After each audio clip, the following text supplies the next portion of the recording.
stay fly. But one night I went in the nightclub. Club manager said to me when I walked in, he said, "Well, talk to you after tonight's show." I said to the guys in the band, "They got to talk. We've been selling out for 6 months. We got standing room only audience. We about to get our raise. We about to get paid." I walked in his office that night. He said, "You were great." I said, "Thank you." "People loved you." I said, "Thank you." "We've made a lot of money since you've been here." "Yes." He said, "That's why it's hard for me to tell you what I got to tell you." The owners of the club have decided they got to get a better return on investment. Stay fly. You're listening to The Fly Guy Show. They do everything on the fly and in such a fly manner. Stay fly, stay fly, stay fly, stay fly. All that Bacardi. The views expressed on The Fly Guy Podcast by the guests of The Fly Guy Podcast are only the views of the guests, unless we say we agree, unless explicitly stated. Hey, this is Ernie Thomas here on the Bold School Podcast. You're listening to Seko Vonner's Fly Guy Podcast. Support, like, subscribe, and share. He's saying some good things. Share it. Don't keep it to yourself. All right, we have the countdown of 10, 9, 8, 7, 6, 5, 4, 3, 2, 1. Our networking time is over. Have your seats, ladies and gentlemen. Give yourselves a round of celebration, a round of applause. All right.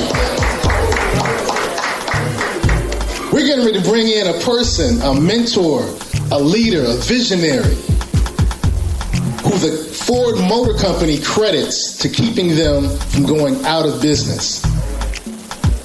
Let that marinate for a second. The Ford Motor Company credits this mentor, this visionary, this leader for staying in business.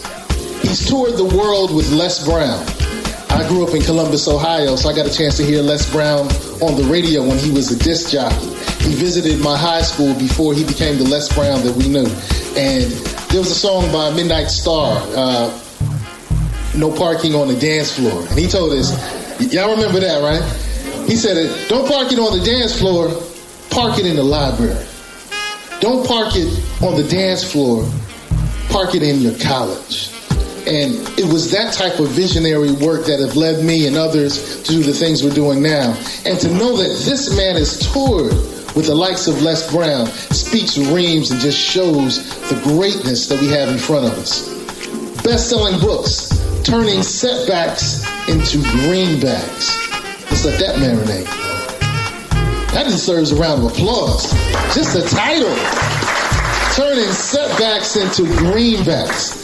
Another bestseller, a setback is a setup for a comeback. That sounds like a sermon. Wow. International best-selling author and speaker with a #1 show on XM Radio, Wealthy Ways. Friends and family, ladies and gentlemen, Hampton Roads, let's give it up for Dr. Willie Jolley.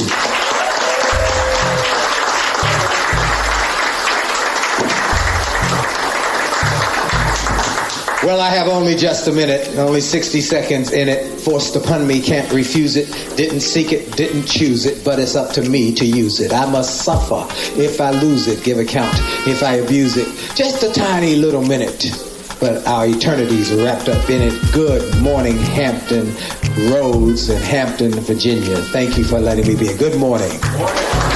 Good morning. I want to thank Jimmy Gray for those kind words. I want to thank Seko for that great introduction. And then I got to take a special moment to thank Blair Durham for being a leader and proactive. She's proactive. So I'm going to give you a quick synopsis how this happened that I would be here speaking to you. First of all, some years ago, I met a woman from Hampton, Virginia. And she's a crabber. I think that's what they call people from here. And so we are married. That's her back there. That's her. All right. She grew up on Delaware Avenue and went to school here in high school in Hampton. Her father pastored a church on Shell Road and had a grocery store on Ivy. Ivy Avenue in Newport News. They were entrepreneurs, her mom and dad. And we got married, and her brother is being honored today here in Hampton at, what high school is it, dear, that your brother's been? Phoenix High School. I don't think that's around anymore, is it? No.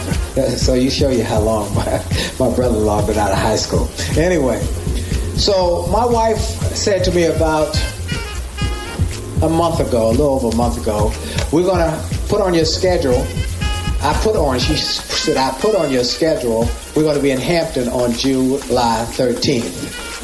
And I said, well, I wasn't planning on going to Hampton on the 13th of July. I have that weekend. She said, we're going to Hampton because my brother is being honored. I said, I guess I'm going to Hampton.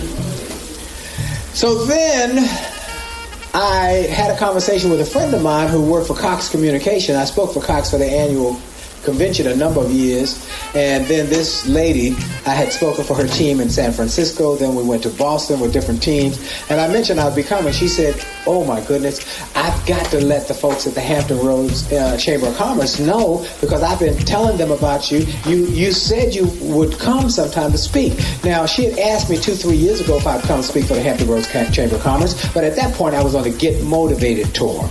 I replaced Zig Ziglar when he passed away on the Get Motivated tour, and with myself and Les Brown were touring all over the country, and we were doing 2 cities a week. I did not have any time to do anything else. And so I said, when she first asked, I said, I can't do it. So I called her and said, the tour's over. I'm coming to Hampton. She said, let me make some calls. So the next day, the president of the Hampton Roads Chamber called and said, we got to do an event while you're here. We've been wanting you for a couple of years to come and speak. And so we did something on Thursday for the Hampton Roads Chamber of Commerce. Now, they put an ad in the paper or somewhere. I don't know where the ad was. A week ago, or maybe a little over a week, 10 days ago, I get a text from a dear friend of mine who had just come from George Frazier's Power Networking Conference. Anybody go to that, by the way? The good thing to know about, so you know about Power Networking, where the biggest networking event for African Americans in America. Well, I've spoken there a number of times. Anyway, this lady was at George Frazier's Power Networking Conference. She met a guy named J.R. Fenwick. J.R. is the president and CEO of Flip That Stock. You want to write that down. Flip That Stock. It's a program to teach African Americans primarily how to flip stocks, how to make money in the stock market. Anyway, he and I are dear friends. We've been friends for many years. JR said he get this text. I don't even remember where I was, but I get this text from JR. He said, a lady I met at Power Networking named Blair Durham saw in an ad that you were coming to Hampton Roads area. She wants to know, can she talk to you? I said, sure.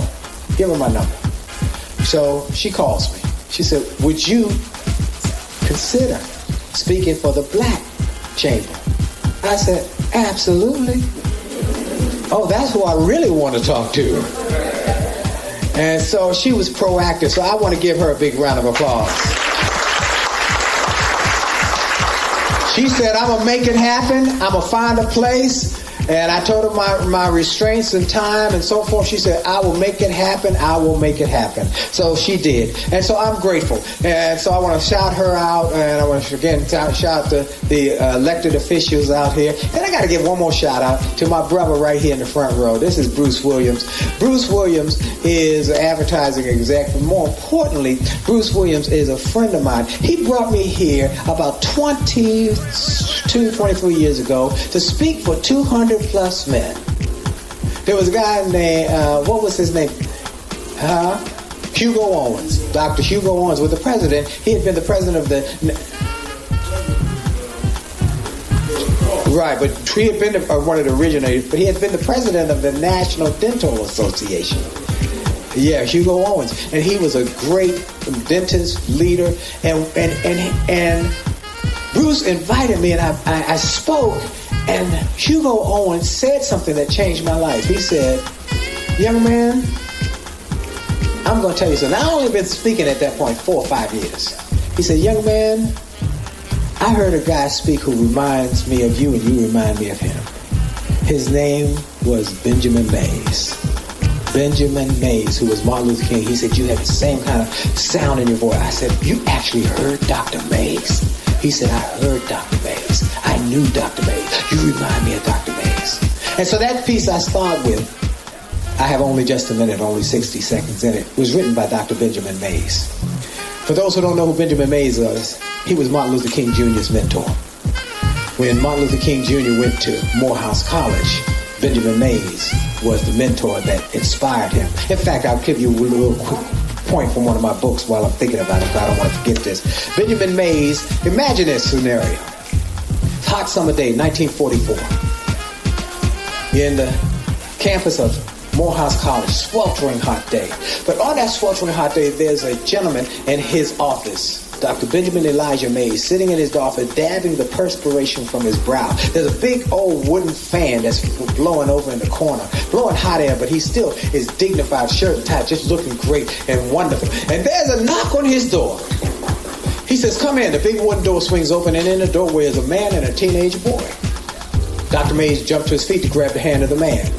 Martin Luther King Sr., Daddy King. He says, Daddy King, my friend, come on in. Daddy King says, come on in, son. I said, Dr. Mays, I know you're busy. I'm not going to take a lot of your time. I just want to introduce you to my son, ML. His real name is Martin Luther King Jr., but we call him ML. He's 15 years old, and he just graduated from high school. He's going to college here in the fall. 15, just graduated from high school, going to college. Very bright boy. And he's a good boy, never given me a stitch of trouble. But he's missing something. And I came here today to ask a big favor. A big favor. No, I don't need tuition. It's bigger than that. No, I don't need room and board. It's more critical than that. I came here today to ask you if you teach my son how to dream big dreams. Would you teach my boy how to dream impossible dreams? And Dr. Mays took on the task. And he gave young ML a piece. And he said, young man, read this piece. Read it every day, and it will change your life. And young ML read it every day, and it changed his life. And one day, I got hold of that piece. And I started reading it every day. And it changed my life. And then I wrote my first book. And I put this piece in the book. And the book started going out around the country and around the world. And I started getting emails and messages from people around America, then from people in China and Nigeria and India and South Africa who said, I read that piece in your book. Page 11, changed my life. It's so profound, but yet so simple. It simply reads, it must be borne in mind that the tragedy of life does not lie in not reaching your goal. No. The tragedy lies in not having a goal to reach for.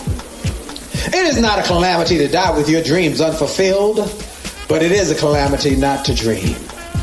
It is not a disaster to be unable to capture your ideals, but it is a disaster to have no ideals to capture.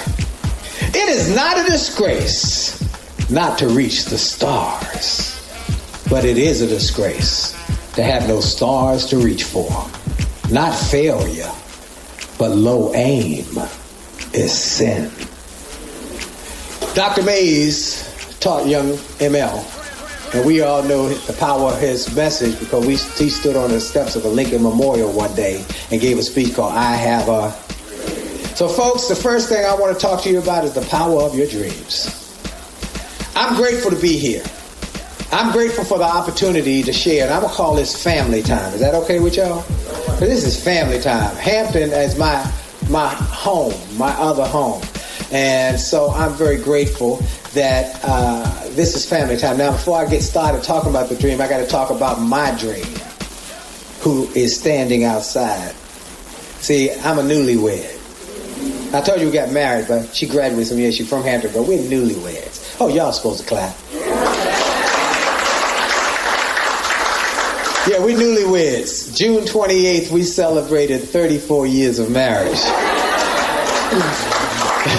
Now, there she is back there. She turns me on. We're newlyweds, 34 years. We've been married for 34 years. And people always ask, well, how you say you're newlywed? Because I still got the fire for her. That's how. I tell people publicly, I tell them privately, I would crawl over broken glass to get to that woman. I told her one day, I said, if you leave me, I'm coming with you. So that's my dream, and I'm very grateful. I got married here in Hampton at City Hall 34 years ago on June 28th. I took her out to lunch. I got to tell y'all this story. Then I can tell y'all about a dream. I'll tell you. So here's the story. She came from Hampton. She graduated from Phoenix, and she went to Howard University. And then she stayed in D.C., and I met her some years after she had become a teacher. And then she went to corporate America, and I met her. We started dating. And she had been married before and divorced, so she said she wasn't getting married no more. And I met her. I said, hold up. hold up. So I kept talking to her, but we became best friends.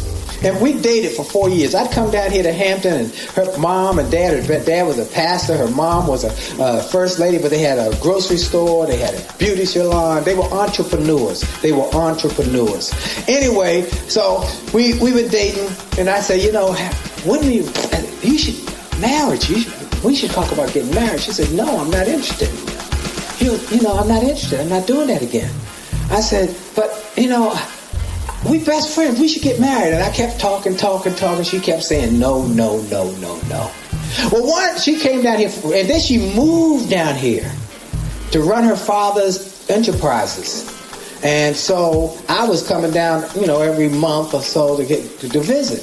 Well, one weekend, a buddy of mine says he and his wife are going to Virginia Beach for a weekend. They're leaving on Thursday. I said, Thursday? I can ride down with you. So I call her and tell her, hey, look, I'm coming down. I'll be there Thursday evening, and we can just hang out on Friday. I've never been there on a Friday. You can show me around Hampton. She said, oh, okay. Well, come on down, Mom. We'll get the guest room open. So the next morning, I wake up. I said, let's go to Fisherman's Wharf. That was my favorite place. Y'all remember when Fisherman's Wharf used to be here in Hampton? Y'all remember when it used to be in Hampton? And so I said, let's go to Fisherman's Wharf and have some lunch. She said, oh, okay. And so on the way to Fisherman's Wharf, I said, now, I know you keep telling me that it's not possible, that you're not interested, and that it's not possible, but I want to make sure I got the right wording. Did you say impossible, or you say improbable that we would ever get married? She said, I guess it's not impossible, but it's not probable. It's improbable. I said, okay, in that case, that means that there's a possibility that one day you might change your mind. Am I right about it? And she said, well, there is possible, I guess. I said, okay. So we're here in Hampton. We're on our way to Fisherman's Wharf. Why don't we at least figure out, I can learn what the system would be if you ever change your mind. So I said, let's just stop by the city hall just to get some information, some data, some information. He said, but I'm hungry. I said, we're just going to stop for a few minutes. We stop in City Hall, and I said to the lady at the front desk, I said, look, now, if you're going to get married, do you need a blood test? You need a 3-day wait? What do you got to do? She said, in Virginia, all you need is a license. I said, that's all you need? She said, all you need is a license. I said, how much would a license be? She said, $7. I said, $7? I said to my perspective, I said, now look, $7, ma'am, how long is this thing good for? She said, it's good for a year. I said, now in a year, you might change your mind. I wouldn't have to go through this process again. We could do it. I'd have the license. She said, it's your $7. Do what you want. Anyway, I get the license. And I say to the lady, I said, now, if you were going to get married and you had a license, what would be your next step? She said, you go to the Justice of Peace upstairs. I said, Justice of Peace upstairs. She said, but there's always a 3-week wait for that Justice of Peace. Always. He's always backed up. I said, okay. I said to her, now look, how about this? How about this? We here, at least let's just do an informational survey of the Justice Peace Office. Let's go up the steps and just go to see if they ever change your mind, how the process would go. We just do an information. And the more I'm talking faster and faster. Well, we get up to the Justice Peace Office, and I say to the lady, now, I got a license, and if I had somebody who said yes, and if you had, and she said, well, if you had that, you would get on the line, you get on the docket, and you get, but the docket is always 3 weeks back. But we just had a cancellation. 15 minutes later, I was a married man.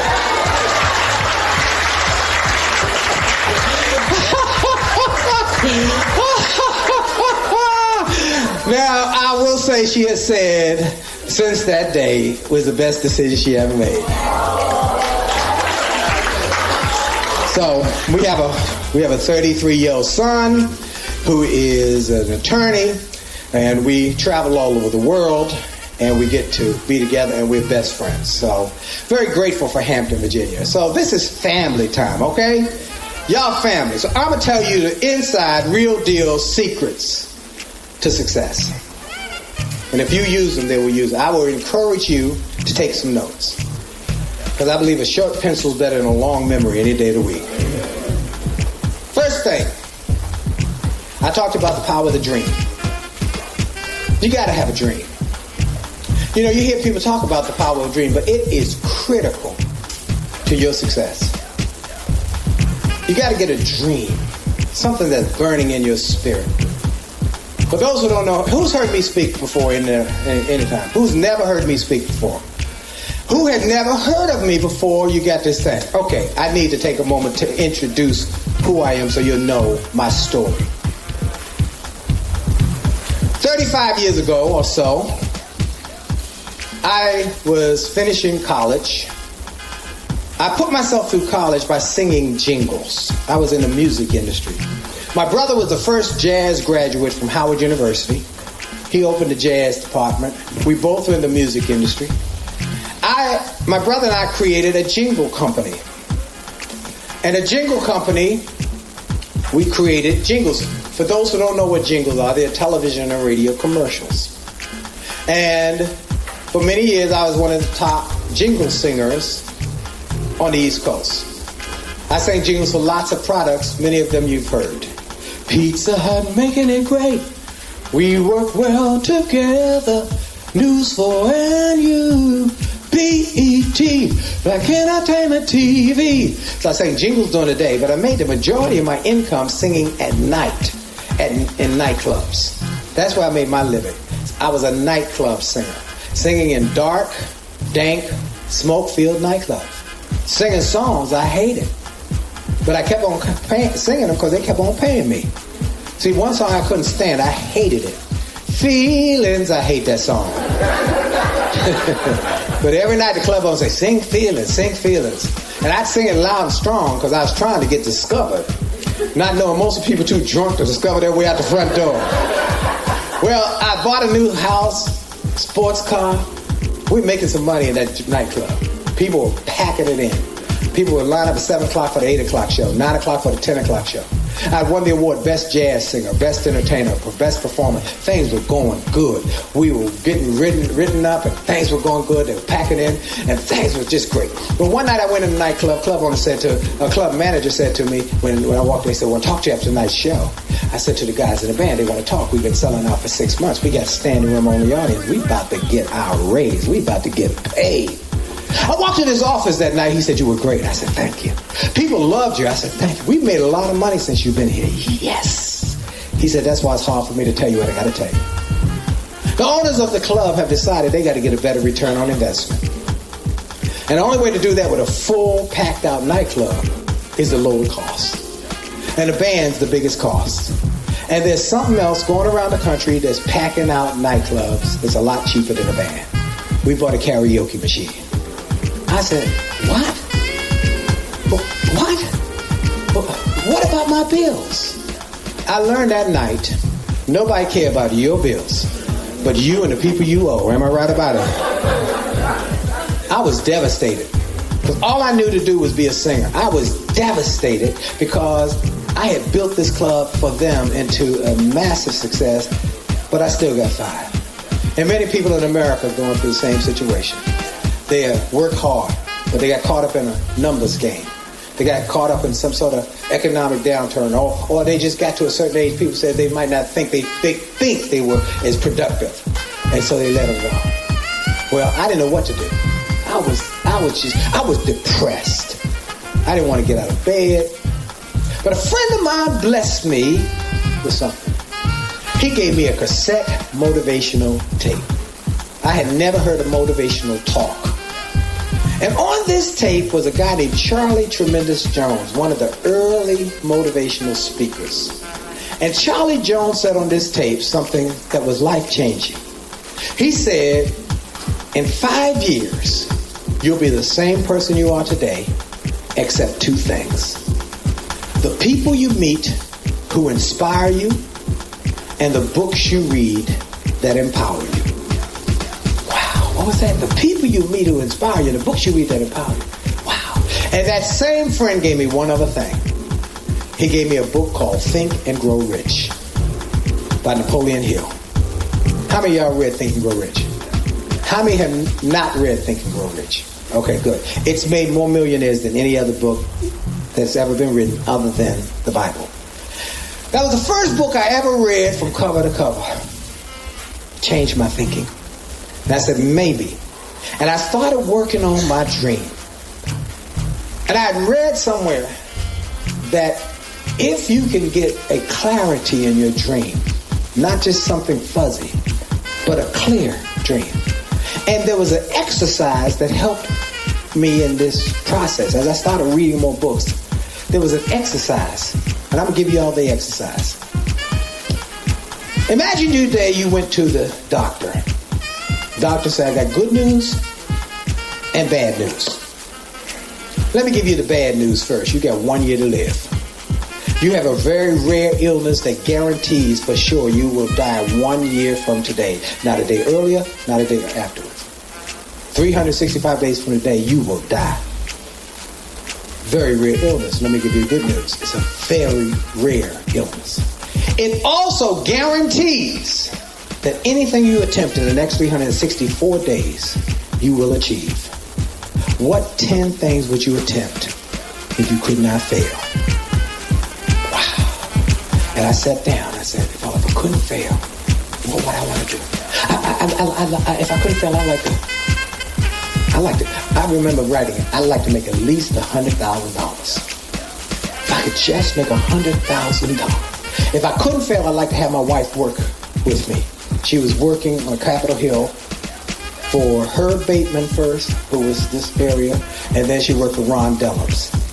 And I said, I'd like to have her work for me. She runs their offices. She could run mine. If I couldn't fail, I'd like to maybe give some speeches. If I couldn't fail, maybe I could write a book or something. If I couldn't fail, maybe I could do some television. I started working on that dream. Because see, when you got time sensitivity and it's a hard, urgent need, you start to focus on that dream. So I wrote down 10 things that I would go after I couldn't fail.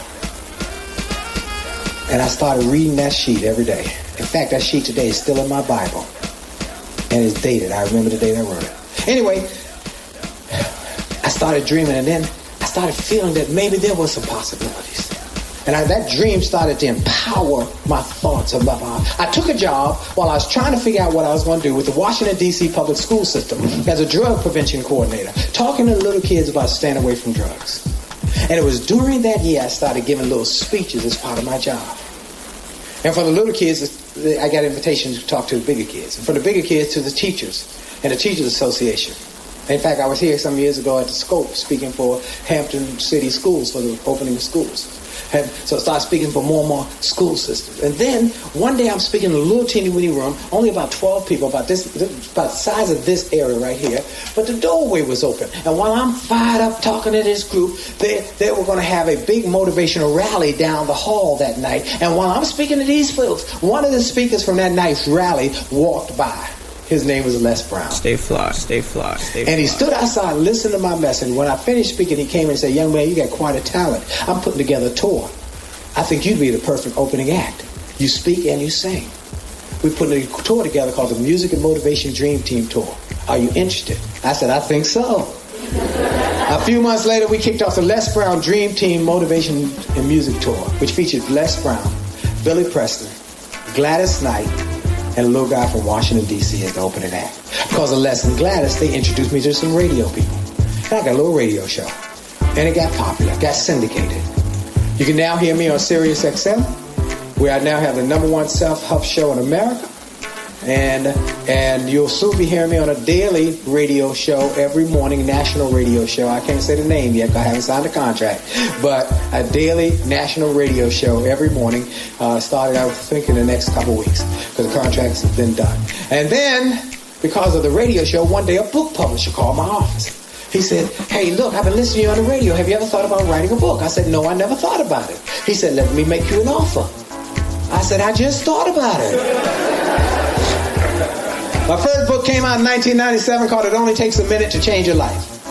Now over 1 million copies worldwide. Been translated into 8 languages. I recently got the newest translation, Korean. I don't know what it says, but it sure does look good. My second book is the one most people know me by around the world. It's called A Setback is a Setup for a Comeback. As you said, that this will preach, yes it did. In fact, I thank all the preachers who have made this an international bestseller. Bishop Jakes and Joel Osteen just about every Sunday on TV says, a setback, nothing but a setup for a comeback. And somebody said to me one day, said, he never says your name. I said, I know, I sent him the book. So every time he says, a setback, nothing but a setup for a comeback, I scream at that television, say it again, Joel. Say that thing one more time. Because every time he says it, my mind says, ching, ching, baby, ching, ching. Because if you Google a setback and setup for a comeback, you don't see his face on the book. You see my face on the book. Anyway, and then my third book was called Turn Setback into Greenback. My fourth book is An Attitude of Excellence. My fifth book is a book my wife and I wrote called Make Love, Make Money, Make It Last. We've been married for 34 years, haven't had an argument in over 30 years. Now, someone asked, you never had an argument? I said, I didn't say that. I said, we haven't had an argument in 30 years. Those first couple years were like World War III. But we learned some principles from some wise mentors. Write this one down. There are 2 ways to any goal. Mentors and mistakes. Both will get you there. One just gets you there with less headaches, heartaches, and knots upside your head. Get you some mentors in any area of your life. You should have a mentor in business. You should have a mentor in your health. You should have a mentor in your marriage. So we got some marriage mentors who taught us some principles that kept them from arguing, and it worked for us. And then we wrote the book, and then we interviewed people who've been married 50, 60, and 70 years, and we put their information. This book is just blown up. You can also catch us every Monday night on my Facebook page or Facebook Live, where we do Happily Married Monday with the Jollies. We want to save 1 million marriages and enhance 1 million more. So the book started coming out, television and radio. Then the thing started having radio. Then I started getting PBS specials. And then things started growing. And then things started making happen. And then I got one call from another. And then in 1999, I got a call. I was in Dallas, Texas, my phone going crazy. Urgent, urgent, urgent. I called my office. What's so urgent? Toastmasters International keep calling. What do they say? I'm not a member of Toastmasters. What? That's the big speaking organization. What do they want? They say it's urgent. I call Toastmasters. I said, hi, this is Willie Jolley. Willie Jolley, we've been awaiting your call. We just want to let you know you've just been named one of the outstanding 5 speakers in the world for this year. Former winners include Colin Powell, Norman Schwarzkopf, Nelson Mandela, Margaret Thatcher, Christopher Reeve.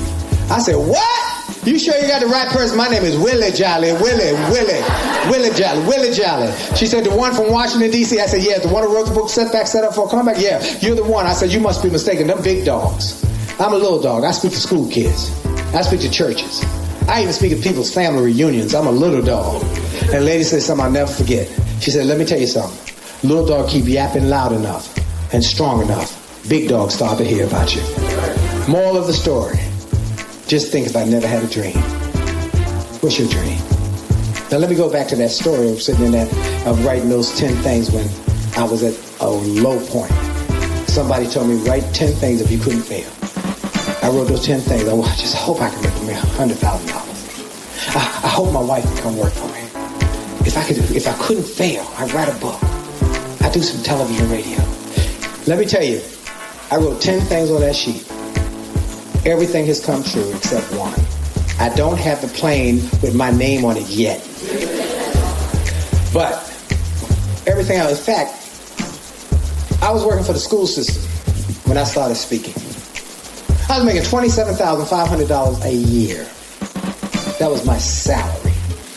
I didn't have any benefits to speak of because I was a contract worker. $27,500 a year. I told you my goal was just if I could only make $100,000 a year, I'd be so happy. I recently spoke in Dubai for Johnson & Johnson. I spoke for 1 hour. 1 hour. I'm not telling you this to impress you, just to show you what's possible. They say they paid me $65,000 to come for 1 hour and put me up in the hotel for a week.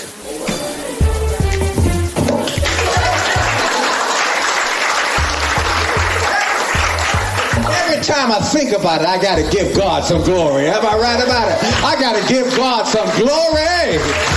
All right? I ain't ashamed to talk about giving God glory. All right? Sometimes I wonder if you're dreaming, please don't wake me up. I'm encouraging you to start dreaming. Some of you got some things that you have been limited to because somewhere in your life, somebody told you you couldn't do it. Somebody told you something negative that you took as gospel. That because of where you come from, or because of the color of our skin, or because of our level of education, that we are limited. But what really happens is we limit ourselves. Now, when we hear negative information, it does impact us. It does. But we at some point have to say they were wrong. And that's what I had to do, say they were wrong. So I want you to dream. Everybody say dream. Next thing you got to do, if you're going to really make this happen, you got to decide. Decide. You got to make a decision. Decision is taken from the Greek word to cut. You make an incision, you cut in. You make a decision, you cut off. If you're going to be all you were born to be and you're going to do all you were born to do, you're going to have to make a decision to cut off some negative people. And some of those negative people are in your inner circle. And let me tell you something, they are not trying to be mean-spirited. They just happen to suffer from possibility blindness. Oh, baby, you want to start a business? Oh, baby, Aunt Sally tried to start a business once. She ain't make it. She went bankrupt. Baby, you better stay where you at. Bless your heart. Oh, man, you want to go back to school? At your age? What? Man, you know you too old to go back to school. Go back to school now? Man, you better stay where you at. Bless your heart. Anybody ever heard that it's going to be painful if you try something? Yeah, well, let me let you in on a secret. It's painful either way. If you do nothing with your life, it's going to be painful. You go out here become the next Bill Gates, it's going to be painful. So that's how you got to go through pain. Anywho, you might as well go for the gusto.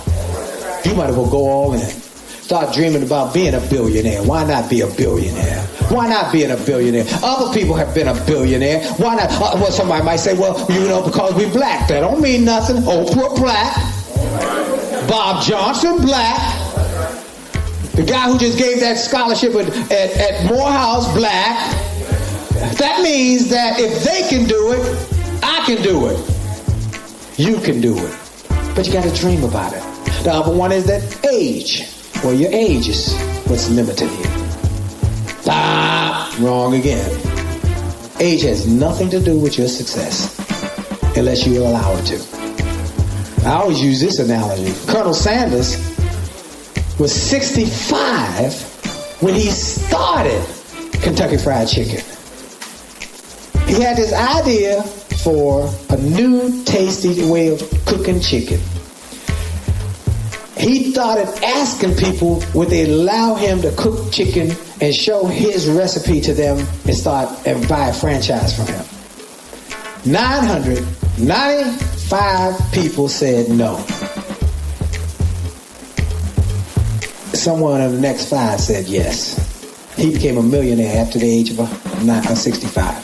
Oh, how about somebody else? How about George Burns? I like him. He was 99 years old. Had the nerve to sign a 10-year contract with Caesar's Palace. Said he would have signed a 20-year contract, but he didn't think they'd be in business. The Delaney sisters were in their 90s, decided to write a book. Everybody said, you wasting your time writing a book. They were in their 90s, wrote a book called Having Our Say. It went on to become a New York Times bestseller, a Broadway play, a PBS special. They became multi-millionaires after the age of 90 because they didn't let their age limit them. Best example, Satchel Paige. Pitching in the Negro Leagues in his 50s. In his 50s, he was still pitching in the Negro Leagues, burning them up. They said, how is it you pitching in the Negro Leagues in your 50s? He said, because age is about mind over matter. If you don't mind, it don't matter. So I'm encouraging you to dream, and don't let your age and don't let your present circumstances determine your future possibilities. We need more millionaires in our community. We need more people who did what Brother Smith did and pay off people's tuition and Morehouse. We need that. And the only one limits us is us. Are there going to be racism? Yes. In fact, I'm so glad you talked about the 400 years, because my brother-in-law and I had talked about that a year ago, and the big event that was going to be happening here. They had some glasses they made. I was on the Money Wise tour with Kelvin Boston, and somebody gave me some glasses who was from Hampton that they're doing a whole big celebration. So I'll put some word out about that, okay? I'll put the word out about that because people need to know about that. I'm encouraging you to dream first, then to decide. You stay away from negative people. Stay away from negative influences. I have a hard, fast rule. I don't hang around negative people. I just don't do it. Some of them in my family. I learned to love them from afar. You gotta learn to love them from, if they always just negative. Negative. It impacts your spirit. I'll give you an example. If you woke up today and it was cold and clammy and wet and dreary, what does your body want to do? Stay in bed. But if you woke up and the birds were singing, the sun was shining, it was a beautiful day, you don't want to miss any of that day, do you? The same is true for your psyche. If you keep hearing how bad things are, how bad situations are, oh, how woe is me things are, it puts a cloud over your thinking. That's why I wake up every morning and I start my day the same way. I was talking to a gentleman last week. He was struggling with depression. I said, what's your daily routine? He said, I get up, I go to the bathroom, I brush my teeth, put my clothes on, I wash, put my clothes on, I get breakfast, and I go to work. I said, I'm going to give you a new routine. Here's what I do every morning. I wake up every morning, and as soon as my eyes open, I say, thank you. Thank you. Thank you, thank you, thank you, thank you, thank you. I get another shot. After I thank him, I fall on my knees and I give God some glory. I pray for my wife. I pray for my children. I pray for my grandchildren. I pray for my children who messing up, okay? How many of y'all got some children who are not perfect? I got some who are not perfect. They're not perfect. So I keep praying for them. God, just keep working with them. Keep them. Just don't give up on them. I ain't going to give up on them. Then after I pray for folks, then I get up and then I go brush my teeth and get washed and put my clothes on. And then I fill myself up with the pure, the powerful, and the positive. I read or listen to something positive in the first 20 minutes of my day. Every day. Every day. Every day. Most people hear how many people get killed, how many fires there are, or how little children got snatched. First thing I hear every morning is something positive. I wake up and say something like this. Every morning in Africa, a gazelle wakes up. And those must run faster than the fastest lion, or it will be killed and eaten. Also every morning in Africa, a lion wakes up. And knows it must outrun the slowest gazelle, or it will starve to death. It does not matter whether you are a lion or a gazelle. When the sun comes up, you better be running. Am I right about it? You got to get busy if you want to make it happen. You got to get up with an agenda. I'm in it to win it today, baby. I do that every morning. I fill myself up with the pure, the powerful, and positive. And I tell myself, this is your day. I speak to myself, this is your day. This is your day to do something magnificent with this day. Don't waste this day. Because see, let me tell you something, folks. You're going to have to make some decisions about what you invest in. Do you invest in negative or positive? See, some years ago, when I was a new speaker, I kept hearing about this guy who was making millionaires down in North Carolina.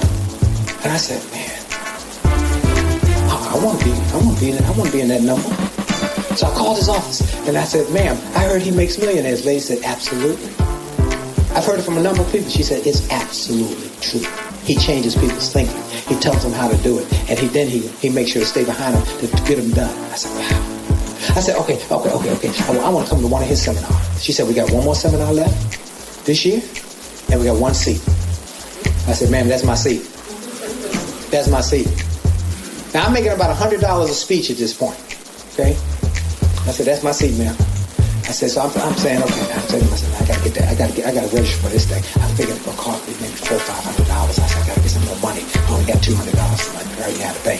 I said, ma'am, how much is it? She said, $10,000. I said, what you say? She said, $10,000. I said, for a couple of days? She said, it's $10,000. My mind said, my first thought in my mind was, forget that. I ain't paying $10,000, but I'll learn it at home. But the better part of me had heard something somewhere. And it had heard, and I remembered it in that moment. There's a price for success. And then there's a cost for not being willing to pay the price. There's a price to go to college. There's a price to go to med school, law school, any technical school. There's a price to even go to a training academy. There's a price for success.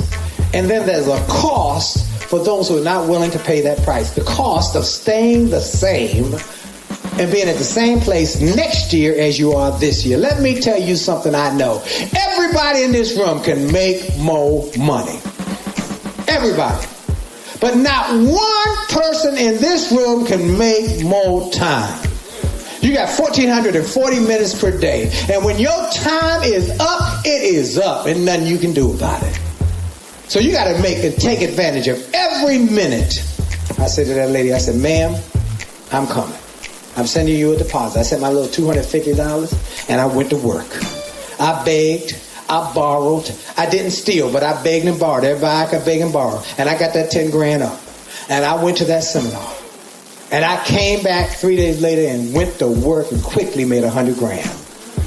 And the next time he had a seminar the next year, I bought 2 registration seats. One for me and one for my wife. And when it went up to 15 grand, I bought 2. Because I wanted her to grow as I grew. Folks, there's a price for success.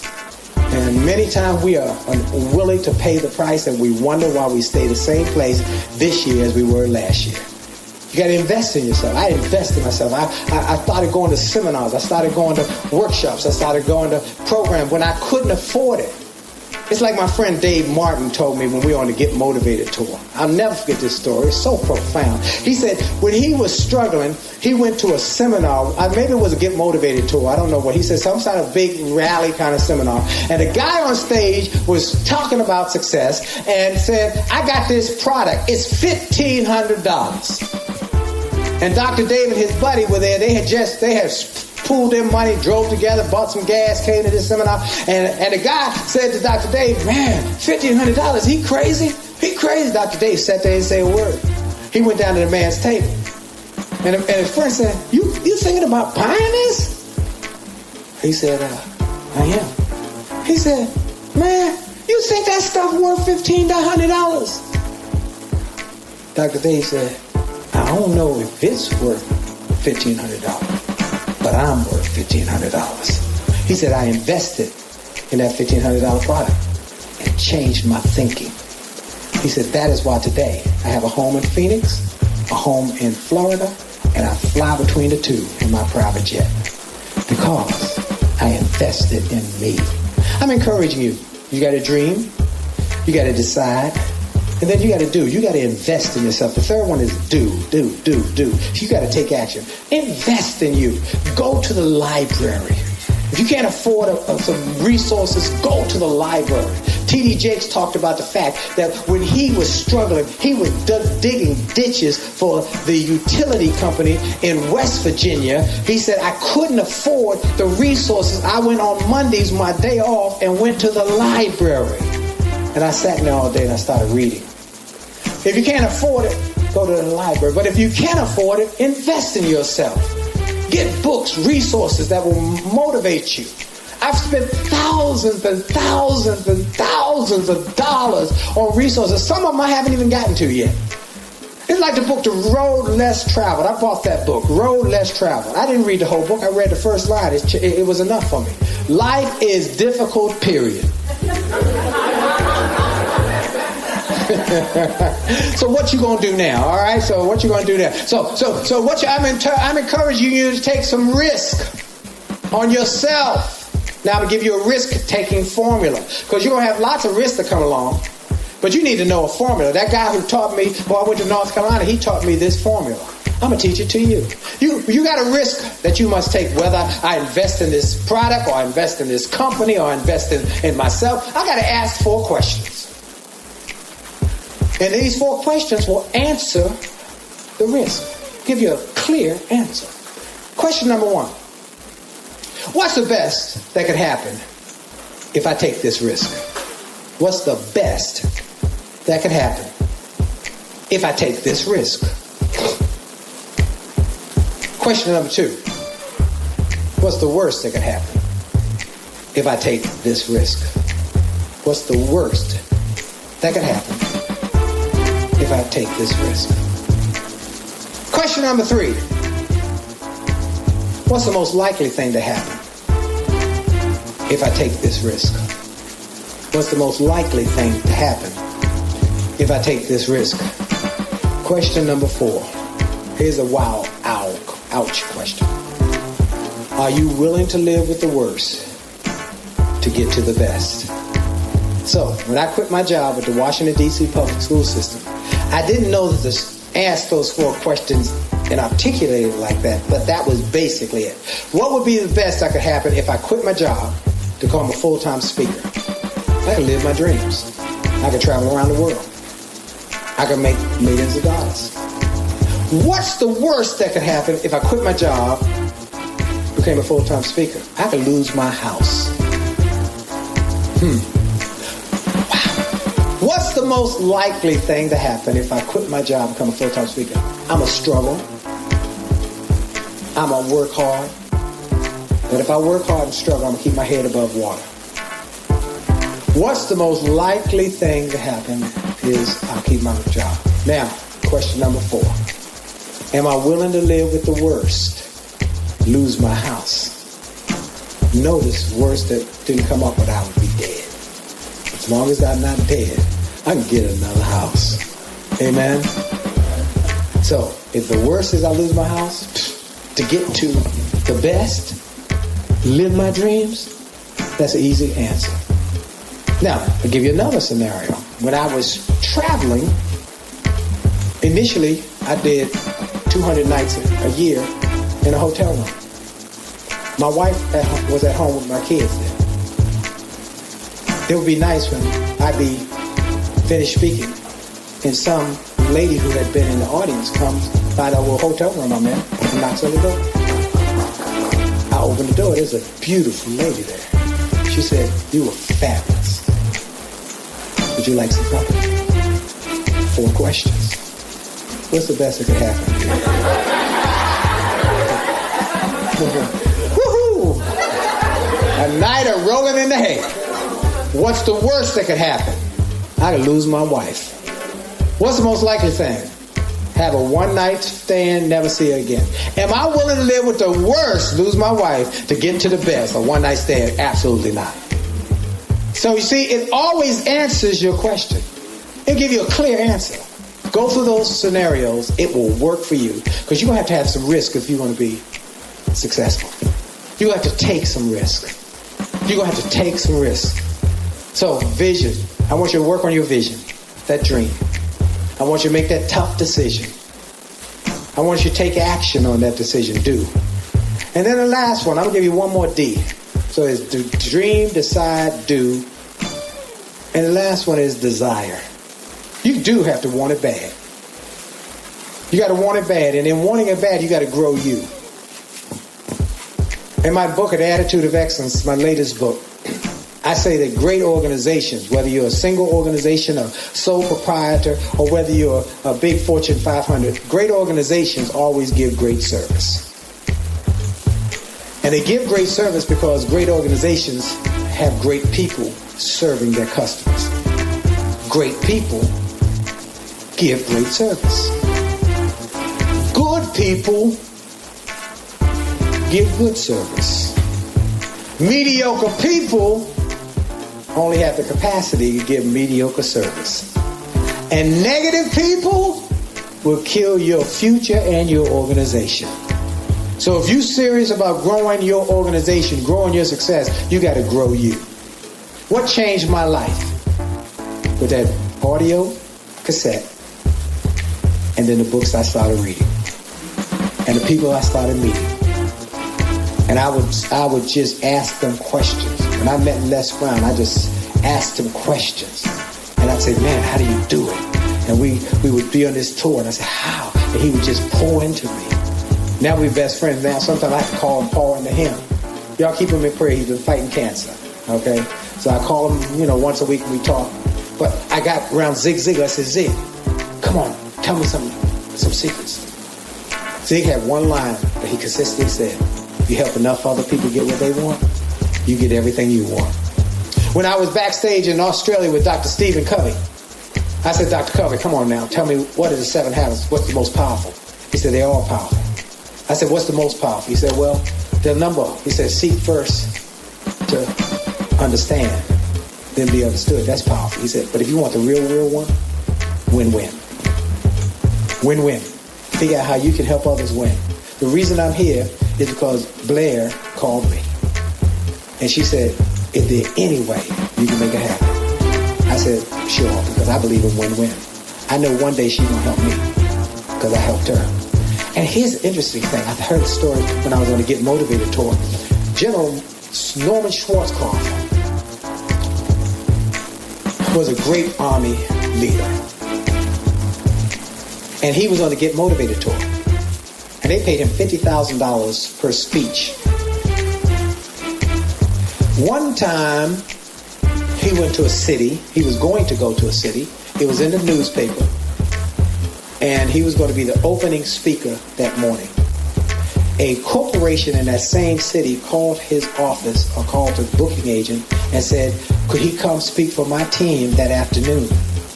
We'll pay him $50,000. And he said no, because it wasn't on his schedule. Yeah, that just get ready to make me cuss. Blair called me. She said, I can't make no guarantees how many people be there. I can't guarantee how much money you're going to have. Bring your books and stuff. But are you interested? I said, yeah. Because that's how I grind. I didn't build this. I didn't get named one of the top 5 speakers in the world because I took it easy. I didn't take it easy. I grind.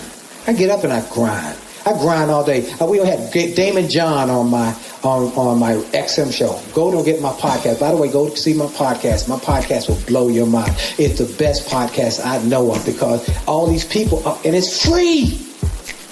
iHeartRadio, C-Suite Radio, TuneIn, Stitcher. You can find it anywhere. But I have General Powell. I have Wally Famous Amos, Damon John. Let me tell you a grind story real quick before I get to Damon. Wally Famous Amos is my dear friend. Y'all all know Wally Famous Amos, Cookie Man? Wally is now 85. On his 80th birthday, I called him. I called him it's July the 1st is his birthday. I called him July the 1st. I knew he was in Hawaii. I called him at 3 o'clock. I figured they're 6 hours different. He would be up. I called him and said, Wally, this is Willie. What's up, man? Happy birthday. He said, hey, Willie, how you doing, man? You still breathing? Because he got a thing. He said, when you want to be successful, just keep breathing. He said, how you doing, Willie? I said, man, I'm calling to say happy birthday, Wally. How you doing, man? I'm great. I'm blessed, Willie. I'm blessed. He said, by the way, I said, so what you doing, man? Man, by the way, right now, I'm in Costco. I said, what you buying in Costco, Wally? He said, buying? I'm selling cookies, baby. 80 years old, on his birthday, at 9 o'clock in the morning, selling cookies.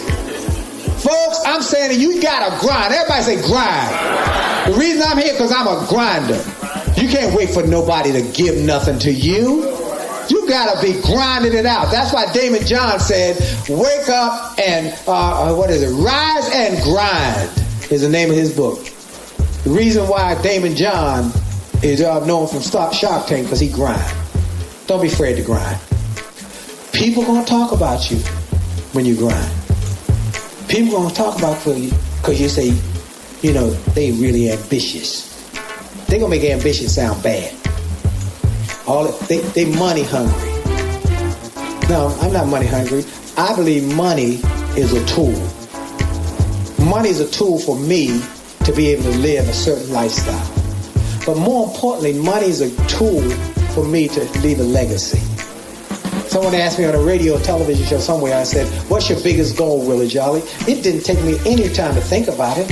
My biggest goal is 100 years from now, some child will walk into a room, look at a picture of me and my wife, run up to that picture, kiss it, and say, thank you, great-great-great-great-great-great-great-great-granddaddy, for what you did back in 2019, 2020, 2021, so that we could have a house, we could have a business, we could have a future. Thank you. I will never meet that grandchild. But I want to leave a legacy. See, the Carnegies know who their great-great-grandfather is. The Rockefellers know who their great-great-grandfather is. We need to create some legacy so that 100 years from now, we will not know that child, but that child will prosper. See, T.D. Jakes said to me one day, he said, give a man a fish, he eat for a day. Teach him a fish, he eat for a lifetime. But you help him buy the pond, and his great-great-grandchildren will keep eating. We got to think differently. We've been conditioned so long that we're thinking the way that many people in our past thought. See, we know that there are different ways of thinking. Indigent people think day to day. They stand at a corner and get a cup and say, can you hook me up for the day? And every day they're trying to just get a day. Poor people think month to month. Is that welfare check coming in today? Middle class people think year to year. Am I going to get a raise this year?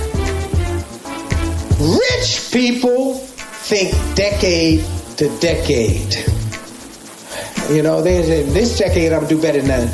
But as you often see, rich people are sports agents, sports people, singers. They're thinking, how can I get a better decade than I got it? But the wealthy think generation to generation. I want more wealthy. How many of us want to be wealthy? Wealthy is when you leave some assets, okay, that create money, that print money. We want more money printing. Am I right about it? Y'all done got me fired up now. See, I'm fired up now. I want some wealth in our community. Am I right about it? I want us to have some wealth. I want us to be able to bless somebody. I want us to be able to bless communities. That's what I want to do. That's my goal. So I'm grateful y'all came. So I'm going to give y'all a few more things, and I'm going to do something I never do when I speak. I'm going to open it up for questions, because y'all might have some questions that you need to hear. So everybody, when this is over, I'm going to give you a bookmarker. They're going to be out at the table. And I want you to come get the bookmarker. On the back of the bookmarker are 10 steps to make this the best year of your life. One guy in Australia, he took this bookmarker. He was 55th in his office, in his real estate office. He took the bookmark. He bought some of my resources. He said, but the bookmarker is what changed his life. He bought all my books. He bought the box. He bought my bags. Let me just take a moment before I give you this, tell you what I brought for y'all. I said, what would make the difference? I brought 3 things, 3 options. You can get individual books. That's good. Get some books. Everybody should walk out of here with a book. But better, so you get good, better, and then best. Better is a bag. We got a bag of books. My books are $27.95, $25.95, but all of them, when you go out there, just throw down a $20 bill, you get a book. You buy 5 books for $100, and I throw in a free book. Is that good? You get a free book. But then I got my box. Now my box is all my books, all my DVDs, all my PBS specials. But then we got even more stuff. We got me and Les Brown, The Entrepreneur's Rich Success Chest. This is a $400 product by itself. And it's got me and Les Brown, the Millionaire Mindset. We did a program together. Then it's got me in Australia, how to double your business in a year. And that was for a network marketing group. People doubled their business. The Will to Win from seminars. My Faith series. This is one called FTX, how to turn your setbacks into greenbacks, 2 CDs. Then my gospel and jazz music. Then my one-man show, 2 DVDs. And then me speaking for the Society of Human Resource Managers CD. I got my audiobook CDs. Got all that stuff, plus it got the audio books and so everything. That's a $1,250 value that I sell for half price. And today it get even less than that. It's $4.99. Just take the box and go home and give. Now, after you listen to it, I want you to keep the stuff and give one to that cousin of yours who keep coming by asking for money. Give them some resources. Say, hey, rather than the money you ask for, I'm going to give you a book.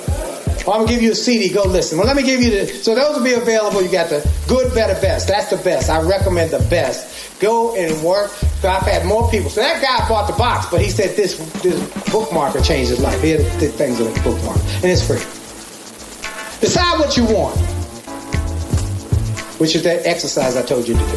How you going to have a dream come true if you don't know your dream? Number 2, write it down. Be specific. Don't say you want to be rich.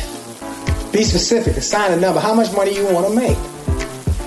Anybody know how much money you want to make? Everybody should have a number that they need to retire. You need to have a number that you need to hit to retire. Most people say, I want to be rich. One person's ceiling, another person's floor. Number 3, read your goals 3 times a day. How many have written goals? All right. If you don't have written goals, do that exercise today and write your goals down. A goal that's not written is a wish. The wish have no power. Set a date for your goals. If you don't set a date, you will procrastinate. Think of your goals often. Think of your goals every day. Think about being wealthy every day. Think about buying your parents a home. Think about paying your kids tuition. Think about it. Fit that feeling. I want an emotional attraction to being able to do it. I told my wife one time, I said, I'm going to do something nice for you on your birthday. I took her to Paris. And she didn't know where she was going. When we got to the airport, all I said was, bonjour, mon ami. I want you to dream and imagine. I want you to sit down tonight and do that exercise and dream what it'll feel like to be debt-free. Have your house paid for. Feel what it feel like to go to your church. If you go to church, let me tell you, I go to church. But be able to put a check in the plate as it passed by for 10 grand. Don't have to make a big deal out of it. Or walk up to the pastor and say, Pastor, here's a little something for you. For the church today. Give him 100 grand. How would that feel? That feel great. That feel great. Okay, develop a plan of action. If you fail to plan, you're planning to fail. Then I want you to do 3 things every day toward your goal. Every day I want you to do 3 things every day toward your goal. 3 things. Write a letter. Make a phone call. Ask someone for help.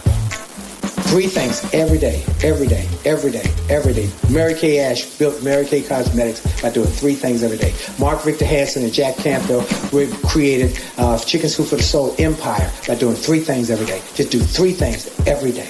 And then number 9 is stay positive. And a negative word is hard. That's why you got to fill yourself with the pure, the powerful, the positive first thing every morning. And then number 10, act like you've already achieved it. You ought to walk in a room like you got $1 million, even if you got a penny in your pocket. You got to walk and act like you going somewhere. You know, somebody said fake it till you make it. I don't have no problem with that. Act like you somebody going somewhere to do something. Amen? All right, now, questions. Before I close up, any questions that y'all have that burning on your spirit? Say, how do I do this or that or what? Yes, sir.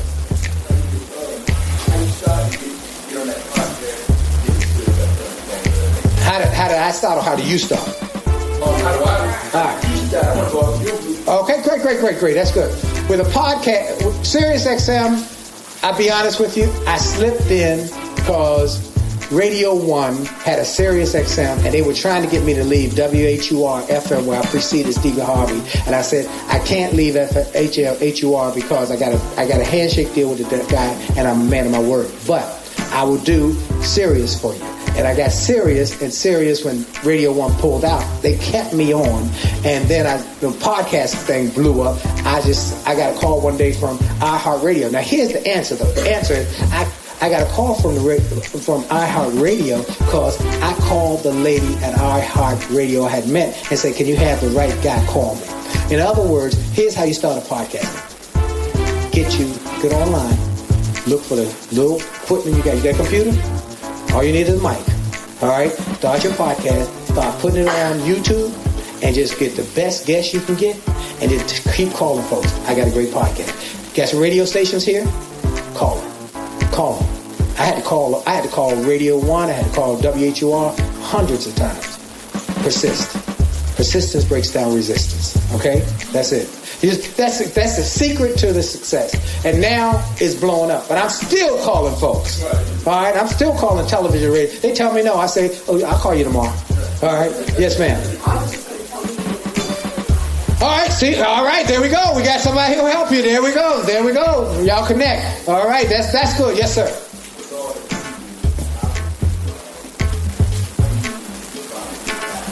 Hey, good, great. With all I do, how do I find a good balance? Great question. Because I'm grinding it out Monday through Saturday. I take off Sundays. That's my family day. Unless I'm speaking at a church, I don't go to my office. I don't answer email. I don't return calls. Sunday, we go to church. We go to lunch.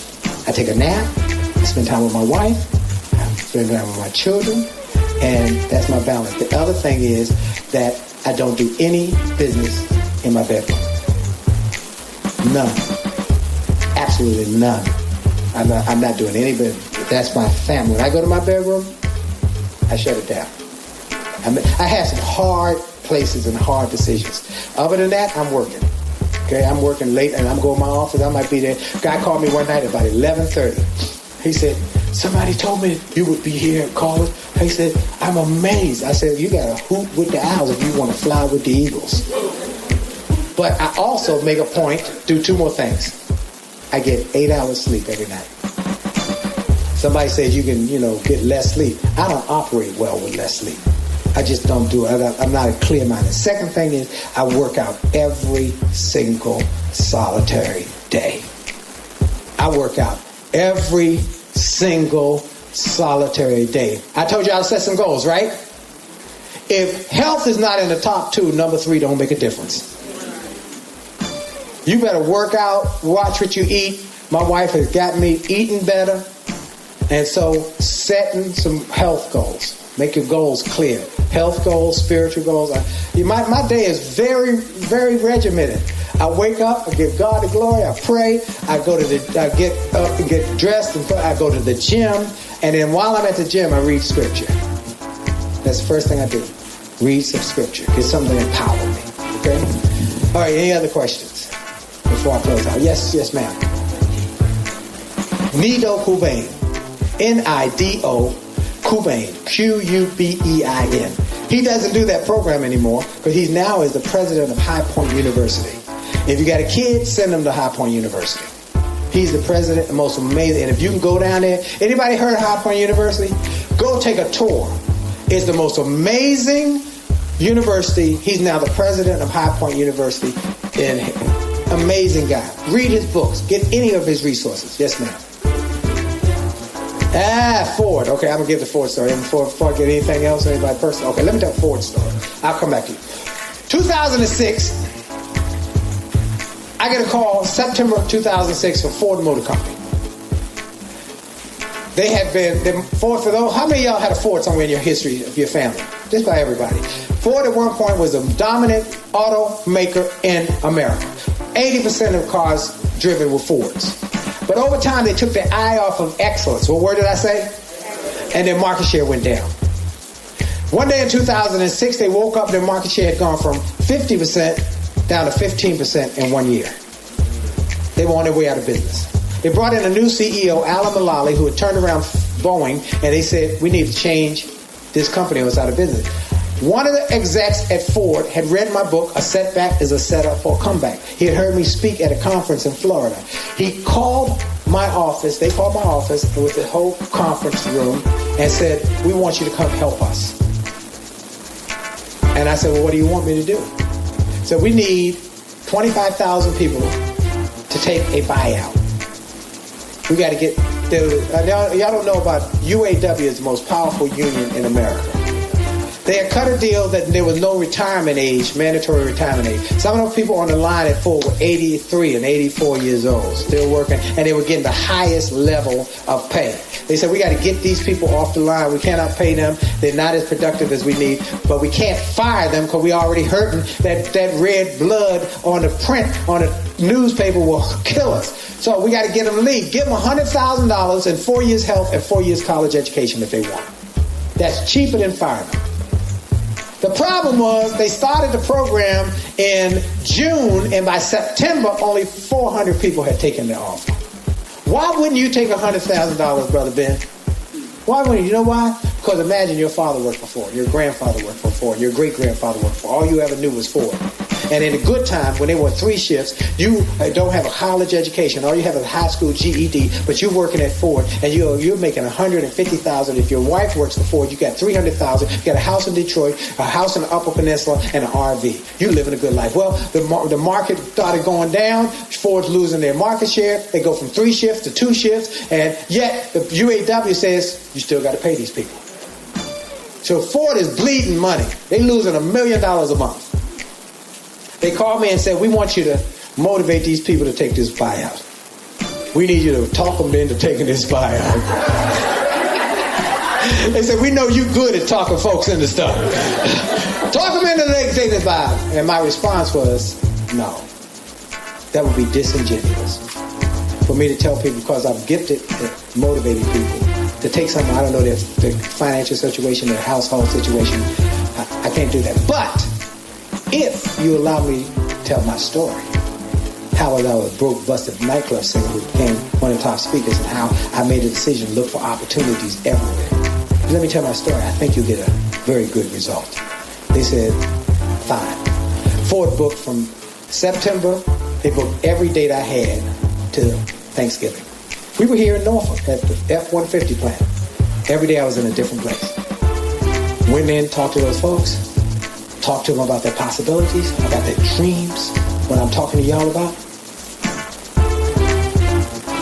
Came time for the buyout vote or the offer to be tendered again. 38,000 people took the buyout. 50% than they expected. One guy, I'll never forget, he came up to me. At the end of my session, he said, let me tell you something. I've been working for 42 years, and I'm only 58. I've been working here since I was a teenager. I never heard nobody talk about having a dream. Ever. All I knew was Ford. He said, I'm taking this. He took that $100,000. He bought a Subway sandwich shop. He went to work. He now has 12 Subway shops across the state of Michigan, and he's a millionaire. I'm telling you, folks, so that was 2006. It went so good, they brought me back in 2007. They brought me back in 2008. As you remember, 2009, Ford was the only one of the big 3 automakers to be able to reject the government bailout. They went from losing $1 million a month in 2006 to making $1 billion in 2009. Did the economy go up between then? No. What changed? Thinking. Mindset. Detroit Free Press wrote an article about Ford's amazing comeback. Put one line in there, I will always be indebted to that guy who wrote that article. It said, their secret weapon was a guy named Willie Jolley. That day, General Motors called me. That day. Then Wal-Mart called me. Then Prudential called me. Then Prudential of Malaysia called me. Then Prudential of Australia called me. Then South Africa Coca-Cola called me. Then Dubai Johnson & Johnson called me. And then one after another has called me for the last 10 years now, saying, can you do for us what you did for Ford? The power of excellence, everybody say excellence, paves a path for you. It does. It paves a path for you. You get a reputation for excellence, people will pay your fee. They will pay you. They'll search you out. And that article did not have my name, my telephone number, my website. It just said Willie Jolley. That guy called me on my cell phone that day. Said, I need you to come. Whatever your fee is, I'll pay it. Praise the Lord. All right.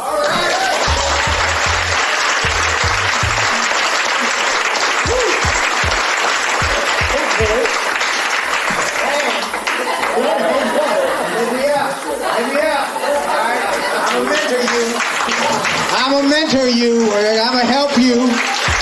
I did the exact same thing with Les Brown. I said, give me just a minute. I got 60 seconds in it. And afterwards, he said, I'm a mentor you. And so we are best friends now. So thank you. And he does speak about me in his speeches, and now you see I speak about him. We are best friends, and I'm always praying for him. So, okay, so how much more time I got? A few more minutes? My time is up. We over time. All right, so I'm a close out. Let me see. Thank you again, Blair.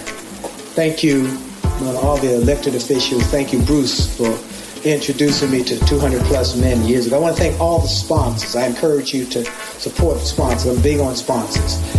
Realty sponsors. I speak for a lot of realtor groups. Bank sponsors. I speak for bank groups. There's more sponsors. Hampton City, I want to thank you all. I want to thank everybody who's been involved in making this happen. I'll close with this. I am so grateful that I get an opportunity to do what I do for a living. I'm so grateful, and I'm grateful to be here. I hopefully come back again. Oh, let me give y'all get a free gift. I want to make sure I don't forget this. I told y'all Think and Grow Rich with the book changed my life, right? People go to williejolly.com/gift. WilliJolley.com/gift. But you can just go to the website and look for the free gift. Go to williejolly.com. If you go to that site, I'm going to give everybody a digital copy of Think and Grow Rich. Okay? It's the books you read that change your thinking. But it's also the people you meet. Some of those people you meet in person. But some of them you meet via audio or video. So I've got some of my podcast folks who changed my life on that page. Wally Famous Amos and Bob Johnson, America's first black billionaire. And their messages were life-changing for me. So go there. It's people you meet who inspire you, and the books you read that inspire you. So williejolly.com/gift. Get the free resources. Get my podcast. Watch it. Listen to my XM show today. You asked when it airs today at 4 o'clock. You have XM? Channel 141. Channel 141. Today's guest is a guy named Evans Charles. He is the youngest black hotel owner in America. He owns Western hotels, and he heard me speak years ago, and he said it changed his life. I saw him about 6 months ago, right before I did the interview. In fact, the reason I interviewed him was I saw him. He was leaving one of his hotels. I rode around the hotel. I finished speaking, and his big black Rolls Royce comes around the corner, and it stops. So I stopped, and his window goes down slowly, and it was Evans Charles, young black guy. He said, Brother Jolley. I said, whoa. Evans, whoa. He said, Brother Jolley, thank you, man. Thank you. He said, I'm living my dream. He said, I just bought this hotel. He has hotels all over the country. Evans Charles. So he's my guest today on my XM show. How he did it. Single mom. But they made a commitment. Okay, I got to close. I'm going to close with my favorite story. I'll be around. I stay around. I ain't got nowhere to go till my brother-in-law speaks in about 2 hours. So I stay around, take pictures, hug necks, sign everything. I signed everything. I heard an article in People magazine about a guy who went to Liverpool, England, 1962. He got 4 guys to sign a playbill, John, Paul, Ringo, and George. He kept that thing for 30 years, took it to Sotheby's, and auctioned it off with a small fee of $350,000. I say that to say, you never know. Some guy you saw in Hampton, Virginia. All right, so get some resources. Everybody should get at least a book, $20. But if you can, get the bag. But the best is the box. I bought 3 or 4 boxes. Get a box. It's usually $1,200. It's half price, usually at $1,250. So it's like $600. Today it's $499. So just get it, go home, and just use it. You go through it, piece by piece by piece by piece. It will change your thinking. All right. Close with this. My favorite story. I was a news speaker. I had no books, had no tapes, had no television, had no radio, had no credentials to be a speaker. Struggling to keep the lights on. Struggling to keep the phones on. It was tough. It was tough. And I was struggling. Things were tough. Things were tough. I wanted to make sure this one. Okay, great. That's all I needed in my life. And it was tough. I was trying to make things work. I was trying to keep the phones on, the lights on, and I didn't know how I was going to do it. I'd make sales calls, and people say, I don't know who you are. They hang up in my face. I get discouraged because I got rejected. Anybody ever got rejected? Get that gut kick in the gut feel? Willie Jolley's iPad Q and Willie. There you go. It's working now. Anyway, so I was struggling. And I wouldn't make any more calls that day. And the next day. Finally got my gumption up. I said, I'm going to make a call today. The first call I happened to make that day was to a gentleman who said, I like the way you're talking. I'm having a meeting. I think you'd be perfect. I'll pay you and I'll fly you down. He told me how much he would pay me. I said, wow. He said, you're available? Yes, sir.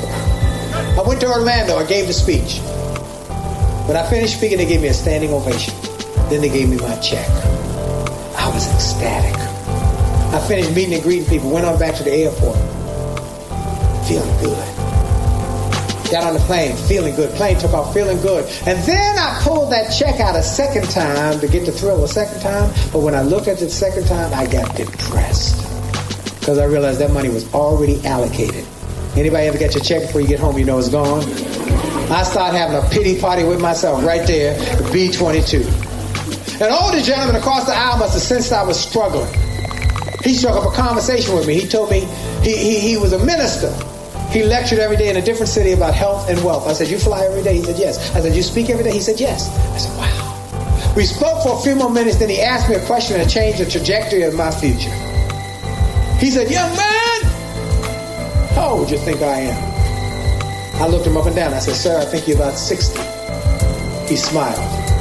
He took off his glasses. He looked me dead in the eye. He said, young man, I'm 88 years old. I'm 88, and my best is yet to come. In that moment, everything shifted in my head. If an 88-year-old man could have the optimism to believe that his best days were in front of him and not behind him, what did I have to whine and cry and complain about? And I went home with a new attitude. And I got on that phone and started making sales calls. And if people say no, I say next. They say, I'm not interested in what you got. And hang up in my face. I said, thank you. You're not the right one. Well, 25 years have gone by.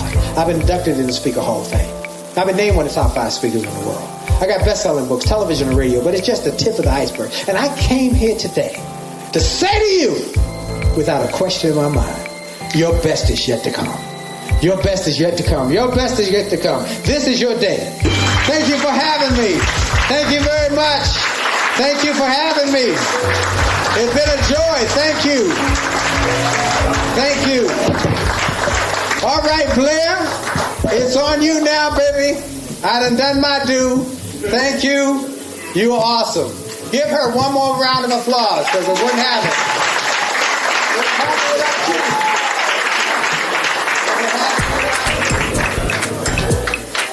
I have nothing to say to follow that.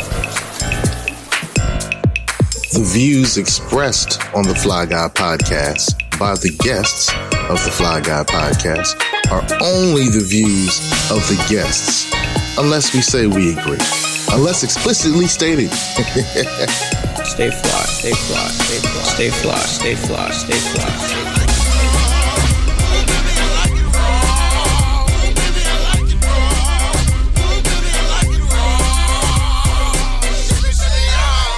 Stay conscious, stay fly.